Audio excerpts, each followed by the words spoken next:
Sanibonani molweni ndinamkela ezaseTV ngesiXhosa. Utata uMseleku ke ubizwe eGoli nguNgidi. Igama nguSibongiseni, uhlala ehostel, uthi ke eDube, Soweto. Una-32 years. Uthi ke unamakhosikazi amabini ke ukuthi uthi uyi-taxi owner. Unkosikazi wokuqala ke uthi nguLerato Moroko, badibana eSoweto ngo-2012.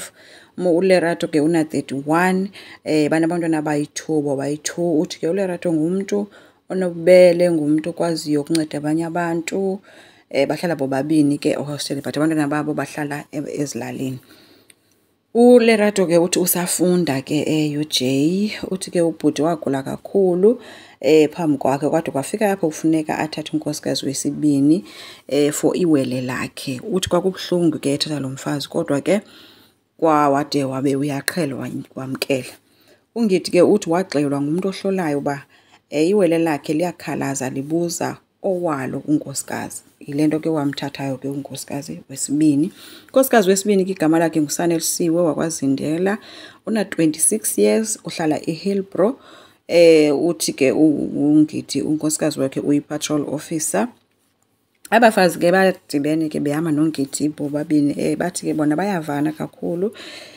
Uthi ke uSanelisiwe omnye umuntu ongafika nguye ongabenza bangavani kakhulu ngibona nomumkhulu ngoba ngoku sebedlule ezintweni ezininzi sebe-right, akamceli omnye umuntu. So uNgidi ke uhambile ke wodibana notata uMseleku apho ke afika wayichaza ke ingxaki yakhe.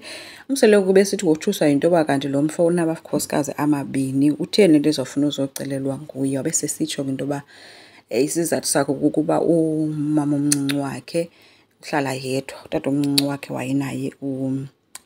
wayenabantwana abayi-2 bangamantombazana benda boyi-2. So lo mama ke uhlala yedwa, so ufuna umthathela unkosikazi.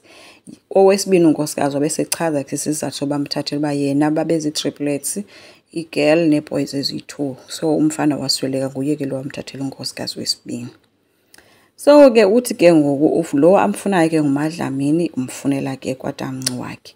uMseleku uthe ke kweli xesha lakho siphila kulo umzali uyakwazi uthathwa ngumuntu owendileyo, like umuntu ongumama ohlala naye kunkosikazi, apho ahlala khona emzini. So akayiva kakuhle le part yoba uthathelwa unkosikazi.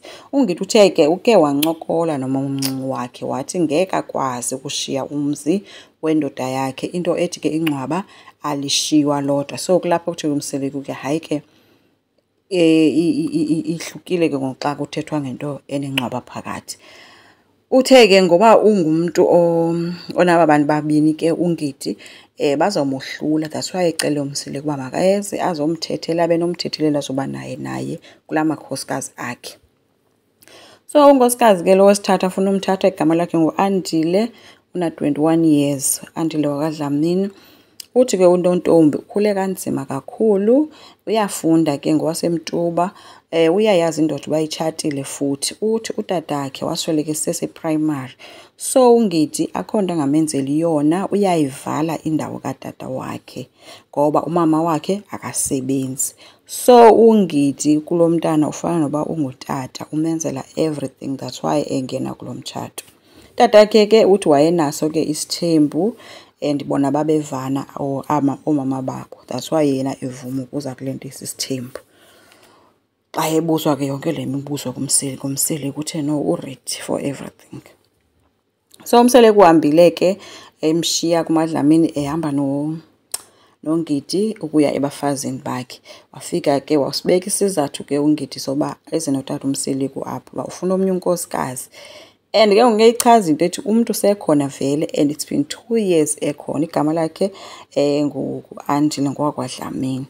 So abafazi bothuswe yile nto uba kanti lo mntu uzomcela ngumuntu osekhona futhi 2 years yonke lena. So ke ube nezitori ke ezingadibani kakuhle ke ngoba uthi ubesandothetha nomama omncinci wakhe. Umama omncinci wakhe nguye ke lukhalazela into yoba uhlala yedwa phaa. Aphinde kwayena athi njengoba ethana nalo mntana yonke le nto uyifanda uthe 2 years ago into yoba fanele athathe omnye unkosikazi. So amakhosikazi athi hayi ngeke, ayidibani le nto uyithetha noMseleku ukuthi hayi uyanilahla ngoku isitori sakho ziyasitshintsha. But ke umamkhulu uthe akavumi ngo-third wife no-second wife wavuma ngenxa yesizathu esithile. Naye ke umamncinci ke wathi naye akafuna because izithembu sizongena ba-right bona bobayi-2. Umseleku ke wacela ukumlanda ke kwenze bambone kokungenani ke. Wathi ke kudidi ucela uhlala phakathi kwamakhosikazi akhe ukwenzela yena azohlala naye ngapha. Hayi ke indlela ebezithembe ngayo kumuntu akaNgidi phana ikephu sibheke phezulu ede akhe nditsho amaxhaka la. Ungenile ke usisi wabuzwa ke imibuzo ke waphendula kakuhle engalwi engadeleli, but ke indlela bezithembe ngayo sana uNgidi ngathi nje inkulu into ezayo. Umama omncinci ke uthi akho nto izawutshintsha kule nto yokuza kwakho apha, and uthi nje wena ubhizi uhleli nendoda yabanye abafazi for 2 years. Usisi uthe ke bengenangxaki belinde nje ixesha elifana neli uba azokwaziswa yena. Akalaqazi ke umuntu akaNgidi bethunana ngathi inja ebe amaqanda. Umama omncinci ke uthe hayi abamdingi bona ba-right angahamba. Umseleko uthe ke uzohamba naye ke bashiyeke bethetha nale ndoda yabo. Ubashiyile ke umseleko ehamba noMadlamini wakhe. uMadlamini ke uthe ke yena usamthemba ke yena kuNgidi.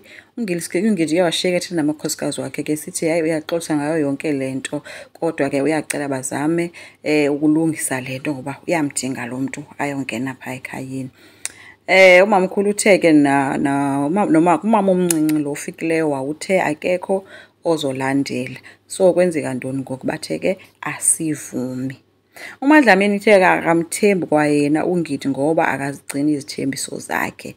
Umama omncinci uthe le ayimhlelanga kakuhle yena into, so akayiva nje. uMadlamini ke uthe ke yena akazange ayocansini kule 2 years noNgidi, so ubebehleli nje emlindile ngoba naye befuna into ba asazi isitori sakhe basithini. So umseleko uthe ke uNgidi uyile ndoda ebengasiwina lento sisithembu, kodwa ngoba ungumuntu othetha apha aphinda athethe pha nokuzethemba kwakhe ke akuthanga sure. Then ngawe sesithi ke hayi ngeke umama omncinci kaloku naye wayevulelwe wangena ngumomkhulu, naye makavulelwe omnyangeni. Kutheni sekusilwa yena kangaka? And nguye nyhani obesilwa ke shame. Enkosi, ngicela siqhubeke, subscribe, like, singakhomenta futhi. Bye.